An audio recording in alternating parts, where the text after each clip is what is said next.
There's no laws in lucid dreams. You can do whatever you want. So maybe find a productive way of doing it. Like maybe go to an empty building and just start smashing it up, or get into a fight, a consensual fight. Like don't just start picking on people. Get into a fight and see if you can, land a few punches and get out of that anger, or start shouting at someone in your lucid dreams. Just do something to get it out. This is Deep Psychology Podcast. I'm Ross. We blend spirituality, psychology, and self help to help you shine a light on your inner workings. The insights I share have helped me deeply understand myself and transform my life. Listen to this podcast if you want to get real, powerful insights and avoid all the fluffy nonsense that abounds in self help circles. You'll know more about your psychology than 99% of people out there. You can find me on all the major podcasting platforms, or head to deep-psychology.com, which is visited by thousands every month, for tons of free resources. So let's get right into these techniques for reintegrating your anger. And the first technique is called shadow work. Good old shadow work. Now, there are different methods to do shadow work. I think the most fundamental one that I've discovered is the 1-2-3 technique, which I learned from Ken Wilber. The 1, 2, and the 3 mean first, second, and third person, so let me explain a little bit what's going on here. Basically, repressed traits go into second or third person. Rather than being in our first person, something that we can own, that we can consciously express, they go into second or third person. They go outside of ourselves. What happens when we do that? It becomes directed against us. If it's in the second person, it feels like it's being expressed to us rather than us expressing it. And when it's in the third person, it just feels sort of generalized. It feels like it's out there. Someone somewhere has this repressed trait, this repressed anger, and we can't really identify it. It's just more sort of general and vague. So, and these are things you can feel when you have repressed anger. It feels like it's pointed back at you directly from a second person, or it's in the third person. It's just general, it's vague. Other people are angry. I'm not angry. Other people are angry. So, what we do with the 3-2-1 technique is we choose the emotion that we're working with. It doesn't need to be anger, it can be any repressed emotion you want to work with. In this case, it's anger. You choose that emotion, then you go into your body and you feel sort of the symptoms associated with it. So you might notice some symptoms of anger or aggression in your body, or you might feel the result of it, sort of the fear, the feeling of smallness, as we spoke about in the previous episodes. It helps if you've done meditation, because meditation helps you really feel what's going on there without trying to change it or push it away. We're just trying to get a nice clear picture, feeling into the body and feeling the emotions there, and feeling if there's anything associated with anger, whether it's the anger itself or it's the result of it. Now, what I want you to do is go into the third person, into this vague sense that other people are angry out there somewhere. It's not a particular person or a particular target. It's far away from you. It feels far away. It feels like someone somewhere is angry. I'm not. Now, what you want to do with this is you want to then start asking it questions. This vague sense of anger. Start asking it questions like, "Why are you angry? What do you want? Why are you here? What do you want to tell me?"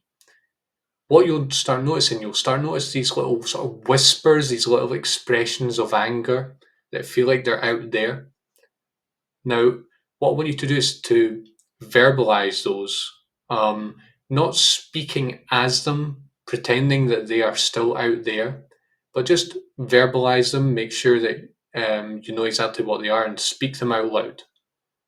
What you want to do is you want to repeat this process, asking this vague sense of anger, asking it questions, responding as though it was responding to you. Repeat that until you feel more in touch with it, maybe for 5 or 10 minutes. Then you go to the second person. So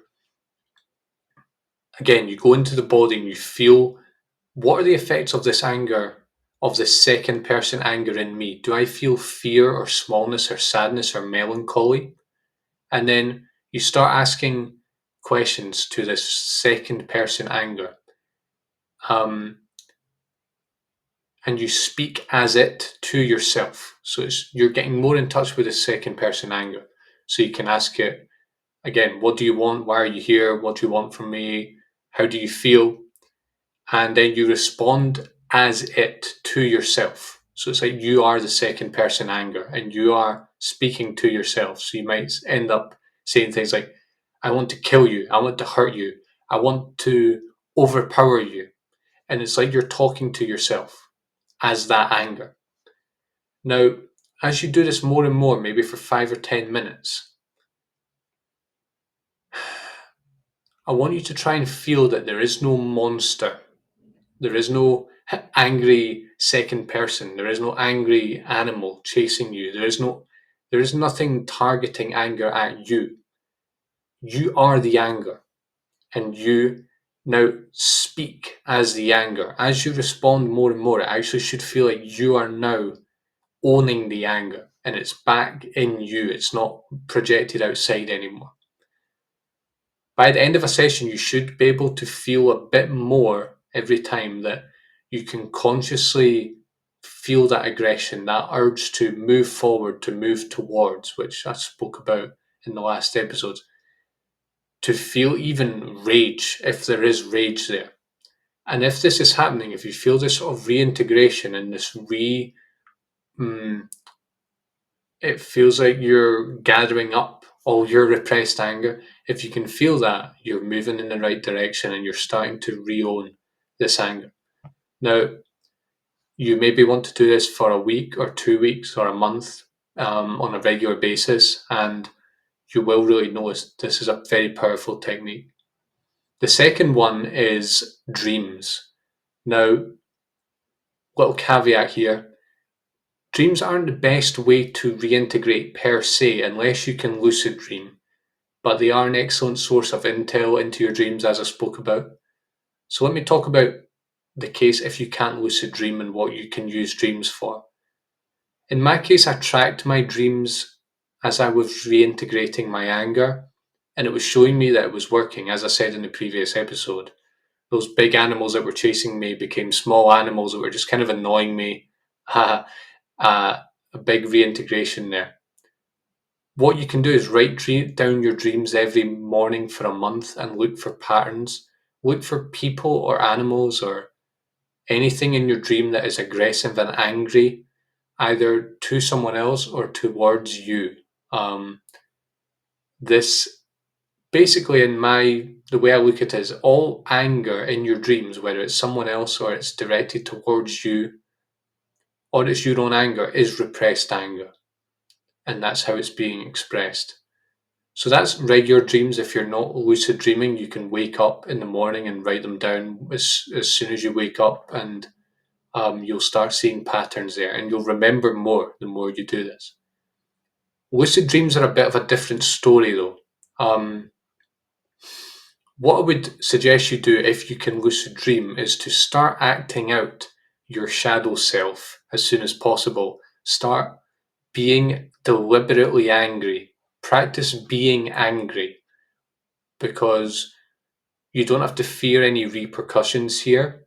Um, there's no laws in lucid dreams. You can do whatever you want. So maybe find a productive way of doing it. Like maybe go to an empty building and just start smashing it up, or get into a fight, a consensual fight. Like don't just start picking on people.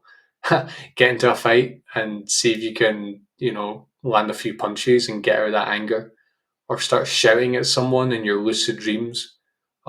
Just do something to get it out in the lucid dream. And to me, this is like it's sort of an indirect method. Well, it's a direct method in the sense that you're deliberately expressing your anger with no fear of repercussion. But it's indirect in the sense that we're doing it when we're asleep, not when we're awake. But the way I look at it is if you can get angry in your dreams, the anger is not so repressed. At least it's not so buried that you can't even get angry in your dreams when it doesn't matter if you get angry or not in reality. However, if it's in the third person in dreams, if it's just like people getting angry, not at you, just in general, and it's not directed at anything in particular, that's third person anger. Um, if that's where the anger is in your dreams, it's really quite repressed. So that's what you can do, is deliberately express your anger in your dreams. And another way when you're to work with lucid dreams is that if you become lucid as you are experiencing some sort of scary event, like an animal chasing you, for example, I want you to try and become lucid in that moment. If your lucidity skills are quite high, try and become lucid in that moment and try to, as you're experiencing this thing chasing you, try to realize that there is no thing, it's all you creating that. And try to sort of, it's hard to describe this if you've never done lucid dreaming. If you're done lucid dreaming, you'll probably understand kind of what I mean. So try and sort of become that animal or lion as it's chasing you. Try to destroy the distance there is between you and it and just become it. And this is a complete reintegration of that anger or that aggression that you're experiencing. I've never actually done this. I will say I've never done it, so experiment, but I'm just using what I know. Um, and I suspect it will work really well. The third technique is to watch yourself in everyday life and do the opposite. Now, this is more of an everyday technique. You can do it whenever, not just something you do for 15 minutes a day or when you're asleep.